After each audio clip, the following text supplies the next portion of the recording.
सर्व वयाच्या सर्वच्या सर्व बाल वृद्ध अशा मित्रमैत्रिणींनो नमस्ते। सर्वांना सर्व काळ सर्व शुभेच्छा आणि सर्वांसाठी प्रार्थना की मुळामध्ये सर्वांचंच कल्याण हो।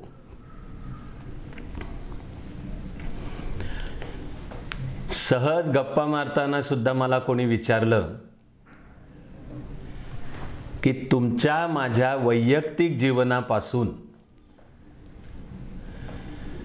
ते अख्ख्या मानव जातीपर्यंत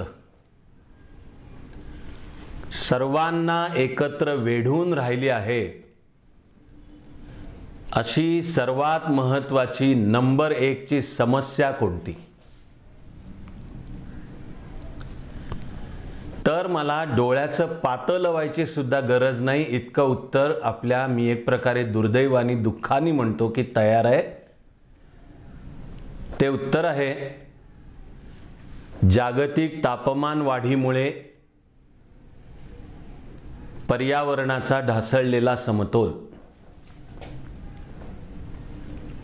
ही आपल्या सगळ्यांच्या समोरची गंभीर समस्या आहे की ज्यामुळे आपला उद्याचा दिवस कसा उगवणार आहे आणि तो उद्याचा कसा उगवणार आहे वरनं ठरणार की परवाचा कसा उगवणार आहे इतकं सुद्धा ठरणार आहे। अगदी आपण उदाहरणार्थ म्हणतो की भारताची वाटचाल एका उज्ज्वल भवितव्याकडे चालू आहे। ती चालू असल्याची माझी पण श्रद्धा आहे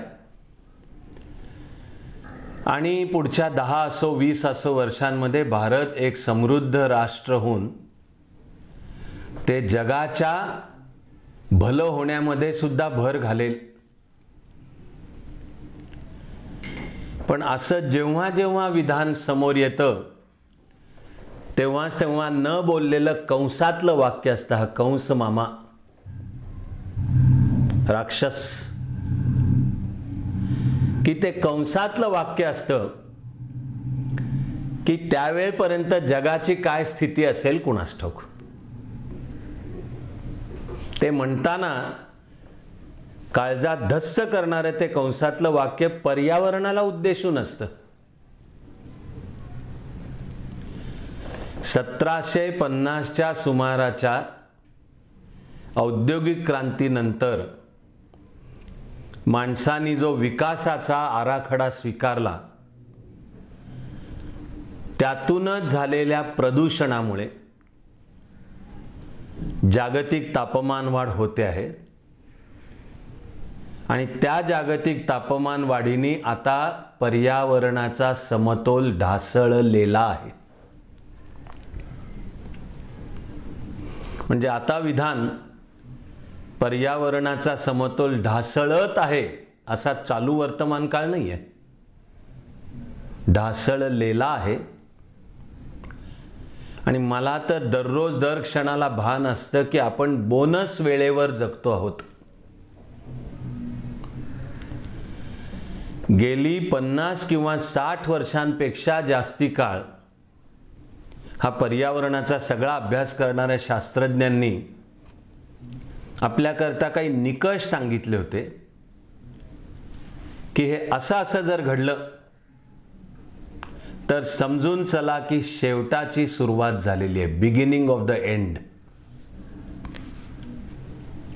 शास्त्रज्ञांनी सांगितलेला एक निकष होता आर्क्टिक महासागरामधला जो परमनंट बर्फ आहे कायमस्वरूपी, पण जर कधी अशी वेळ आली की तो बर्फ वितळलाय आणि आता आर्क्टिक महासागरातून नावा बोटी बाकीच्या 3 महासागरातनं जशा प्रवास करू शकतात तशा करतात तर शास्त्रज्ञ म्हणालेले समजून चला की ही शेवटाची सुरुवात आहे, बिगिनिंग ऑफ द एंड। आणि मग श्वास रोखू नये का की 2011 सालच्या उन्हाळ्यामध्ये पहिल्यांदा अशी वेळ आली की आर्क्टिक महासागरातला बर्फ वितळलेला आणि नावा बोटी जहाजं त्यातून जाये करू शकतात. असं दुसरं बिगिनिंग ऑफ द एंड आहे दक्षिण ध्रुवापाशी अंटार्क्टिकाचा खंड, की जिथे खाली जमीन आहे. आर्क्टिकवर खाली जमीन नाही आहे, महासागर आहे. अंटार्क्टिकावर खाली जमीन आहे आणि त्यावर साठलेलं परमनंट शाश्वत असा बर्फ आहे. परमाफ्रॉस्ट असं नावच आहे त्याचं. आणि त्या खंडाला जमिनीला पकडून भोवतीच्या महासागरामध्ये हजारो किलोमीटरच्या अंतरापर्यंत बर्फाचे खंड पसरलेले आहेत. त्यांना इंग्लिश शास्त्रीय नावे आईस शेल्फ, की त्या बर्फाच्या खंडांच्या खाली पाणी आहे, समुद्र आहे. तर शास्त्रज्ञांनी सांगितलं होतं की जागतिक तापमान वाढीमुळे जे बर्फ वितळत आहे आणि त्यांनी समुद्राची पातळी वाढत चालली आहे, त्यांनी अशा वेळा येणं सुरू होईल की ते अंटार्क्टिकापासच्या महासागरामध्ये दूरवरपर्यंत पसरलेले बर्फाचे खंड मूळ जमिनीपासून तुटतील आणि सूपमध्ये ब्रेडचे तुकडे कसे तरंगतात तसे हे बर्फाचे खंड स्वतंत्रपणे महासागरावर तरंगू लागतील. हे जर झालं तर समजून चला बिगिनिंग ऑफ द एंड. तर अंटार्क्टिकावर आता ते चालू आहे आणि जवळजवळ दर महिन्याला या वार्ता येत राहतात की आता युरोपमधल्या एका देशाच्या आकाराचा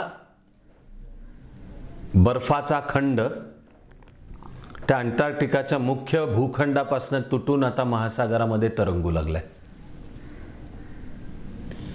मग पृथ्वीवरचा ज्याला तिसरा ध्रुव असं नाव आहे, म्हणजे आपला हिमालय,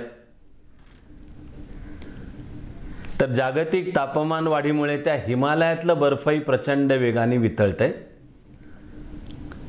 जिथून नद्यांचे उगम होतात ते ग्लेशियर, हिम प्रपात, हिम नद्या वितळत वितळत मागे मागे चालल्यात आणि जगाच्या 40% जास्त लोकसंख्येला पाण्याचा पुरवठा करणारे सगळे स्रोत तिकडे हिमालयामध्ये उगम पावतात. चीनला पाणी पुरवठा करणाऱ्या 2 नद्या हो हँग हो आणि यांगझे, आग्नेय आशियाला पाणी पुरवठा करणारी आग्नेय आशियाची गंगा म्हणजे मेकॉंग, इकडे भारताला सुद्धा पाणी पुरवठा करणारी ब्रह्मपुत्र असू द्या किंवा सिंधू नदी असू द्या किंवा पंजाबला ज्यांच्यामुळे पंजाब 5 नद्या असं नाव आहे त्या सगळ्या, आणि आपलं गंगा यमुनेचं खोरं त्याही सगळ्या हिमालयात उगम पावतात. जागतिक तापमान वाढीच्या प्रश्नांनी बर्फ जर वितळत गेलं तर पहिल्या टप्प्यामध्ये या सर्व नद्यांना येणार प्रचंड पूर, की जे गेली काही वर्ष येतातच आहेत, आणि मग एकदा बर्फ संपलं की या सर्व प्रदेशाच्या वाळवंटीकरणाची सुरुवात होणार. केवढं भीषण भवितव्य मानवतेच्या डोळ्यात डोळे घालून पाहतंय आपल्याकडे. आपण प्रदूषित करायचं काही शिल्लक ठेवलेलं नाही. नद्या प्रदूषित, खाड्या, महासागर, जमीन, हवा, पार ते प्रदूषण अवकाशापर्यंत पोचून पृथ्वीभोवती जे संरक्षणाचं कवच आहे ओझोनचा थर, त्याच्याशी हे प्रदूषणकारी गॅस रिॲक्ट होतात आणि पृथ्वीचं संरक्षण करणाऱ्या ओझोनच्या थराला पडलंय भोक. साऱ्या मानवतेकडे, तुमच्या माझ्या वैयक्तिक जीवनासहित सर्व मानवतेकडे हे एक भीषण भवितव्य बेरडपणाने नजरेला नजर भिडून पाहतंय. ही तुमच्या माझ्या जगण्यातली सुद्धा नंबर 1 ची समस्या आहे. जेव्हा जेव्हा मी हा विचार करतो तेव्हा तेव्हा मला मी बऱ्याच पूर्वी पाहिलेला एक असामान्य सिनेमा आठवतो. त्या सिनेमाचं नाव आहे डे आफ्टर टुमॉरो. मी आज सुद्धा तुमच्याशी ज्या गप्पा मारतोय त्या विषयाला काही नाव द्यायचं झालं तर माझ्या मनातलं सुद्धा नाव आहे डे आफ्टर टुमॉरो, परवाचा दिवस. आणि पर्यावरणाची समस्या आता एवढी गंभीर झाली आहे की हा परवाचा दिवस, मानवतेचा परवाचा दिवस कसा उगवणार. आणि त्या मानवतेच्या दिवसामध्ये होणार असेल भारत एक श्रेष्ठ आणि समर्थ राष्ट्र तर होणार का? कारण आपल्याही पर्यावरणाच्या समस्या गंभीर आहेत. हा डे आफ्टर टुमॉरो हा चित्रपटच पर्यावरणाच्या समस्येवर आधारित आहे आणि अत्यंत शास्त्रशुद्ध आहे. पर्यावरणाचा अभ्यास करणारा एक शास्त्रज्ञ जगाच्या आणि त्यात विशेषतः अमेरिकेच्या सरकारला वारंवार पटवून द्यायचा प्रयत्न करतोय की आता पाणी नाकाच्या वरही 2 बोटं पोचलंय आणि युद्ध पातळीला आपण पावलं उचलली नाही तर मानवतेचा विनाश अटळ आहे. महाकष्टाने आपण जी संस्कृती बांधली आहे, हजारो वर्ष कणाकणांनी आणि क्षणाक्षणांनी कष्ट करत ती संपणार आहे. पण सरकार त्याच्याकडे लक्ष देत नाही आहे. त्यांनी समजावून सांगितलंय, आता मी बोलतोय तसं डोळ्यासमोर चित्र पण आणा, की दक्षिणेचा जो अंटार्क्टिकाचा खंड आहे त्या खंडाच्या पश्चिमेला एक उष्ण पाण्याचा प्रवाह तयार होतो आणि तो समुद्रामधून उत्तरेला वाहत जातो. उष्ण पाण्याचा असल्यामुळे तो समुद्राच्या पृष्ठभागावरनं वाहत जातो आणि तो अंटार्क्टिकाच्या पश्चिमेकडून अख्ख्या आफ्रिका खंडाच्या पश्चिमेकडून उत्तरेला वाहत वाहत पार उत्तरेला आर्क्टिक सर्कलमध्ये जातो. तिथे त्या आर्क्टिक सर्कलमध्ये आर्क्टिकमधनं वितळणारं थंड पाणी त्या प्रवाहामध्ये मिसळतं. त्यामुळे तो प्रवाह होतो थंड पाण्याचा आणि तो दिशा बदलतो आणि अमेरिका खंडाच्या पूर्वेकडनं आता तो समुद्रामध्ये खाली बसतो आणि उतरत उतरत दक्षिणेला येऊन पुन्हा अख्खी उत्तर अमेरिका, अख्खी दक्षिण अमेरिका तिच्या पूर्वेहून वाहत पुन्हा तो अंटार्क्टिकापाशी येऊन मिळतो. याचं नाव गल्फ स्ट्रीम.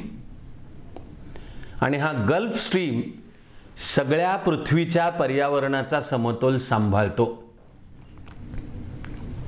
पण त्या गल्फ स्ट्रीममध्ये आता जागतिक तापमान वाढीमुळे आर्क्टिक सर्कलवरचं जे पाणी वितळतंय ते जास्त प्रचंड प्रमाणात येऊन मिसळतंय. त्यामुळे एके दिवशी तो अख्खा गल्फ स्ट्रीम समुद्रात बसणार खाली मटकन.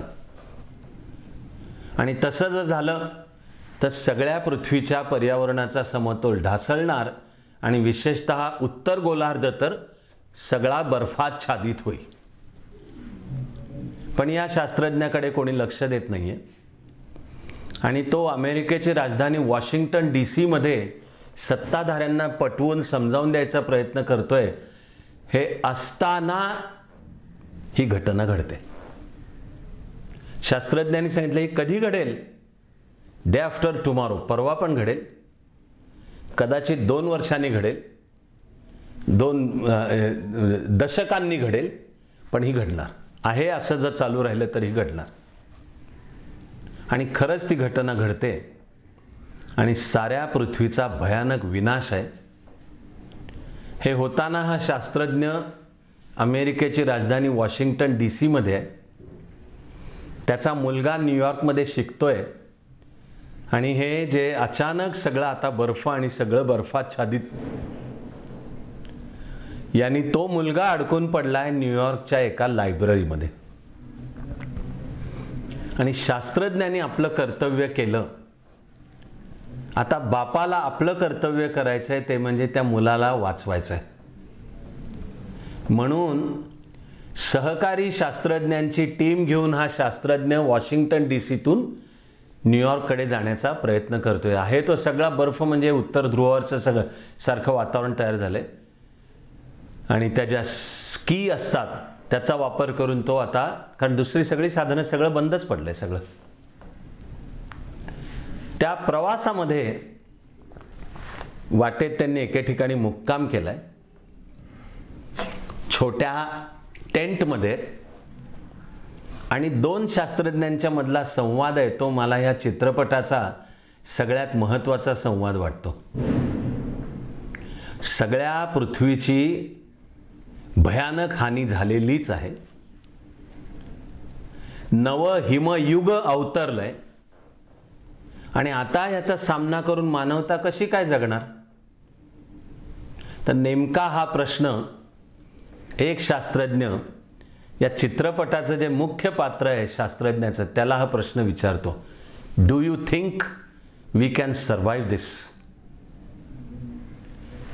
आणि हा जो मुख्य पात्र असलेला शास्त्रज्ञ, ज्याचा मुलगा तिकडे न्यूयॉर्कला लायब्ररीत अडकून पडलाय, प्राण धोक्यात आहेत आणि त्याला वाचवायला निघालाय, तो शास्त्रज्ञ ह्या प्रश्नानंतर do you think we can survive this थोडासा थांबतो आणि म्हणतो, I see no reason why we can't as long as we learn the right lessons. तो शास्त्रज्ञ सांगतो, मानवतेमध्ये यापूर्वी सुद्धा 4 तरी हिमयुग होऊन गेल्याचं शास्त्राने सांगितलंय. त्यावेळी तर तंत्रज्ञानाची आणि विज्ञानाची एवढी प्रगती झालेली नव्हती, तरी मानवता त्यातून तरुण पुढे आली. म्हणून तो म्हणतोय, I see no reason why we can't survive this, हे संकट, as long as we learn the right lessons. आपण योग्य धडे जोपर्यंत घेत नाही, घेतले तर आपण जगू शकतो. उदाहरणार्थ, खरोखरच सगळ्या जगांनी एकत्र येऊन या पर्यावरणाच्या प्रश्नावर उचलण्याची समान पावलं ठरवणं आवश्यक आहे. जसं त्या 1986च्या एका मॉन्ट्रियल करारामध्ये एका मुद्द्यावर ठरवलं की ते ओझॉन ज्यामुळे भोग पडतं असे वायू बंद करूयात, अशी सगळी टेक्नॉलॉजी थांबवूयात. तर आता कानावर येतंय की अंटार्क्टिकावरच्या अवकाशामध्ये जिथे ते ओझॉनचं छिद्र तयार झालेलं होतं ते आता कमी कमी होत चाललेलं आहे. तरी फार निर्धास्त व्हायला वाव नाहीये, कारण ते ज्या गतीने कमी होत आहे ती जर गती पाहिली तर ते संपूर्ण पुन्हा बुजून तिथलं ओझॉनचं आवरण पूर्ववत व्हायला उजाडणार आहे 2070. आणि मग त्या 2070 पर्यंत आणखी काय काय भीषण भवितव्य वाढून ठेवलंय कल्पनाच करवत नाही. आणि दुसऱ्या बाजूला त्या अंटार्क्टिकावरचं ओझॉनचं छिद्र कमी कमी होत चालल्याची बातमी येते. तोवर आता लेटेस्ट बातमी आहे की असं नवं ओझॉनचं छिद्र तयार झालं आर्क्टिकवरच्या हवेमध्ये. एका बाजूला सगळ्या जगाला, जगातल्या सगळ्या देशांना, त्यात भारत पण आला, एकत्र येऊन पर्यावरणाच्या पुनर्स्थापनेची धोरणं पण करावी लागतील. तर दुसऱ्या बाजूला तुम्हाला मला आपल्या वैयक्तिक पातळीला सुद्धा जीवनशैलीचा विचार करावा लागणार आहे. अशी जीवनशैली की जिच्यामुळे माझा वैयक्तिक फुटप्रिंट, कार्बन फुटप्रिंट कमीत कमी राहील. आपण सगळे जगण्याच्या प्रक्रियेमध्ये कार्बन उत्सर्जन करतच असतो. आपण ऑक्सिजन घेतो आणि कार्बन सोडतो. पण जीवनशैली आपण अशी काही ठेवू शकतो की ज्यामुळे हा पर्यावरणावरचा तुमचा माझा वैयक्तिक कार्बन फुटप्रिंट कमी राहील. तो खास आपला भारतीय विचार आहे, साधी राहणी आणि उच्च विचारसरणीचा, भोगवाद कमी करण्याचा, लोभ कुठेतरी कमी करण्याचा, आणि एक सन्मानाचं जीवनमान सर्व मानवांना मिळालं पाहिजे असं. हे वर्णन गांधीजींच्या एका वाक्यामध्ये फार अप्रतिम आहे. कमी शब्दामध्ये ब्रह्मांड सांगण्याची सवय असलेले गांधीजी म्हणतात, earth has enough for everyone's need but not enough for everyone's grid.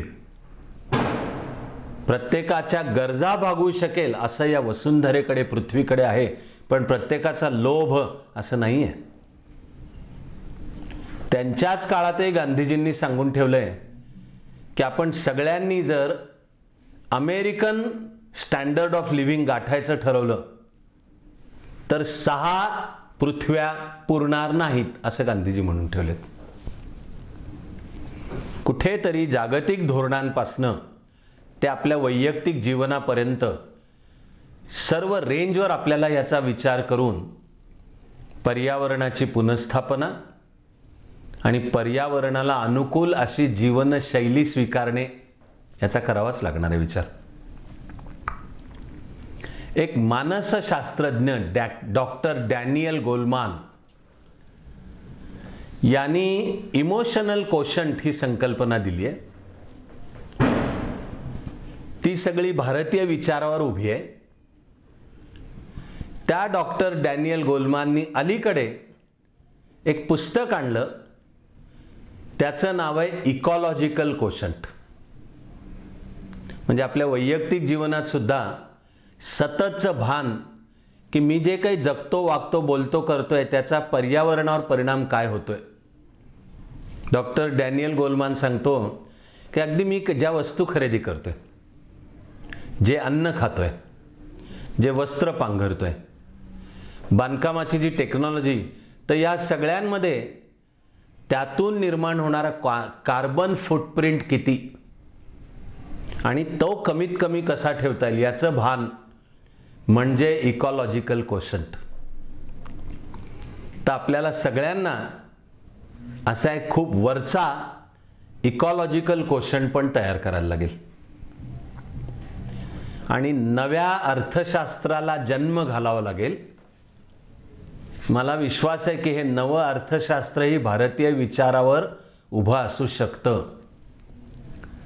कारण आधुनिक अर्थशास्त्र जे महत्त्वाचं आहे, ज्याचा आपण सगळ्यांनी अभ्यास करायला पाहिजे, त्याच्या ज्या अनेक गुंतागुंतीच्या व्याख्या आहेत त्यातली नेहमीच एक सर्वात मध्यवर्ती व्याख्या आहे की अर्थशास्त्र म्हणजे काय, तर reconciling the scarcity of resources with multiplicity of demand is economics.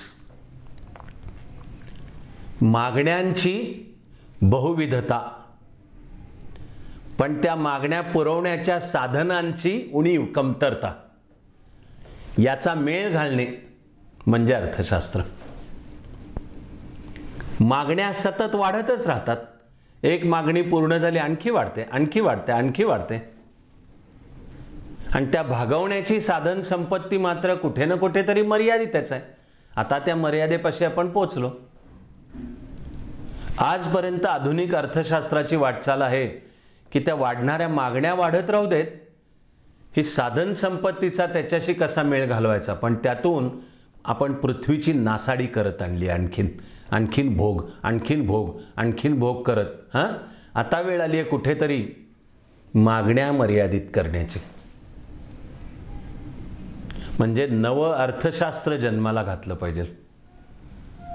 असं पर्यावरणाचं धोरण, असं नवं अर्थशास्त्र आणि भारतीय अध्यात्म विचारावर उभी असलेली जीवनशैली आपला परवाचा दिवस आनंदाचा उजाडेल, असा सर्वांचा डे आफ्टर टुमॉरो आनंदाचा उजाडो आणि त्यामध्ये आपल्या वैयक्तिक जीवनाच्या साधेपणापासून ते भारत या राष्ट्राची धोरणं आणि तो भारत ज्या जगाला नेतृत्व देऊ पाहतोय त्या जगाने सुद्धा पर्यावरणाच्या पुनर्स्थापनेची धोरणं अंमलात आणणे, अशी आनंददायक वाटचाल आपली सगळ्यांची चालू दे, ही नेहमीप्रमाणे प्रार्थना. पुन्हा भेटूया, पण त्यावेळपर्यंत आणि कायमच सर्वांना सर्व काळ सर्व शुभेच्छा आहेत.